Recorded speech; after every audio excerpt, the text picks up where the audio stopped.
విశాఖ ప్రేమోన్మాది దాడి కేసుకి సంబంధించిన అప్డేట్ ఇది.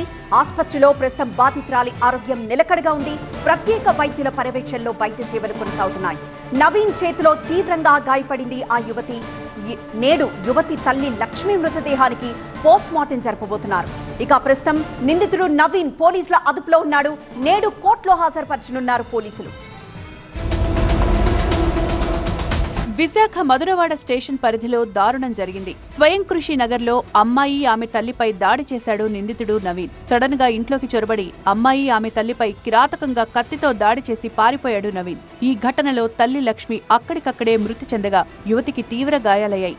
గాయాలతో బయటికి వచ్చిన యువతి తన ఫ్రెండ్ కు వీడియో కాల్ చేసి పరిస్థితిని వివరించింది. ఆమె వెంటనే పోలీసులకు సమాచారం అందించడంతో వాళ్లు హుటాహుట్టిన 2 నిమిషాల్లో అక్కడికొచ్చారు.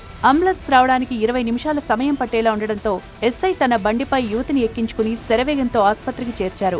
పేక దగ్గర ఒక గట్టిగా క్లాత్ అట్టి పెట్టి చేతి దగ్గర కూడా కట్ చేయడం జరిగింది. అక్కడ కూడా గట్టిగా క్లాత్ పెట్టి అమ్మాయికి కూడా చెప్పాను, అమ్మ నీకేం కాదు తల్లి, నేను ఉన్నాను, నేను ఎలాగైనా నేను ప్రొటెక్ట్ చేయగలుగుతాను, నువ్వు కొంచెం ఓపిక పట్టమ్మా, మరి ఆటో రావడానికి అంబులెన్స్ రావడానికి టైం పడుతుంది, మనం 2 వీలర్ మీద వెళ్ళిపోదామని చెప్పేసి ఆ అమ్మాయిని నా చేతుల మీద తీసుకుని నా ఒళ్ళో పెట్టుకుని 2 వీలర్ మీద డైరెక్ట్గా హాస్పిటల్ లోపలికి తీసుకుని వెళ్ళడం జరిగింది. డిగ్రీ చదువుకుని ఇంట్లోనే ఉంటోన్న యువతిని కొంతకాలంగా నవీన్ ప్రేమిస్తున్నాడు. వీళ్ల పెళ్లికి యువతి తల్లిదండ్రులు ఒప్పుకున్నారు. అయితే 1 ఏడాది ఆగమన్నారు. నవీన్ కి ఉద్యోగం లేదు కాబట్టి అతడు లైఫ్ లో సెటిల్ అయ్యాక అమ్మాయినిచ్చి పెళ్లి చేస్తామన్నారు పేరెంట్స్.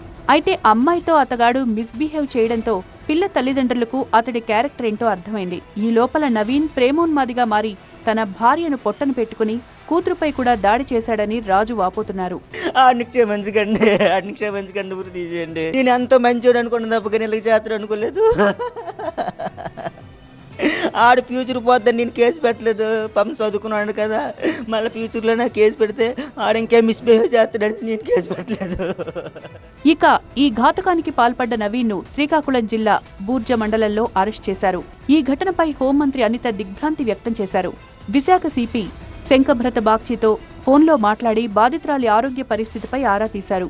యువతికి మెరుగైన వైద్యం అందించాలని, ప్రేమోన్మాదిని కఠినంగా శిక్షించాలని పోలీసులను ఆదేశించారు.